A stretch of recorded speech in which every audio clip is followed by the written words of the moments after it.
अस्सलामुअलैकुम दोस्तों, क्या हाल चला। 1 मिनट में खबरें कंप्लीट करते हैं क्योंकि सिग्नल जो है ना अभी बंद हुआ है। मैंने सोचा आहो तो खबरें ये हैं जी कि 23 अगस्त 2022 और दिन है, अल्लाह भला करे आपका, आज मंगल का।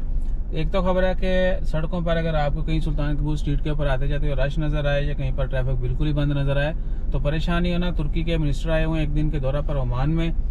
उनकी जो एनर्जी और नेचुरल सोर्स की जो मिनिस्ट्री है वो मिनिस्टर, तो उनकी मूवमेंट के दौरान ये थोड़ा होता है। आपको पता है ऑफिशियल जब कोई मूवमेंट होती है।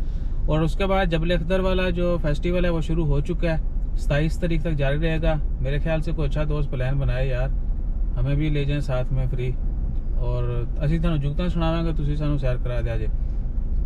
तो वो 27 तक जारी रहेगा। वहाँ पर काफ़ी एक्टिविटीज़ होंगी, बाकी हाइकिंग वाइकिंग और जबल अख्तर आपको पता ही है फिर। और उसके बाद ओमान की खबरों में क्या खबर है, स्कूल के आइटम, स्टेशनरी कुछ आइटम जो हैं वो ओमान के स्टैंडर्ड्स के मुताबिक नहीं थे, तो अब जो मिनिस्ट्री है उन्होंने इंस्पेक्शन के लिए गए, चेकिंग की, वो 2 नंबर आइटम पाए गए, वो खलास। और सेल वेल जब बहुत ज़्यादा हो मार्केट में तो चीज़ों की क्वालिटी वगैरह और प्राइजेस जो हैं वो चेक कर लिया करें।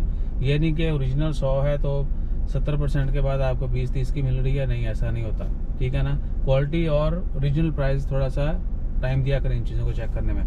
अच्छा जी, उसके बाद 6 लोगों को, खारजियों को जो बताया गया कि चोरी के ज़ुमरे में गिरफ्तार किया गया है।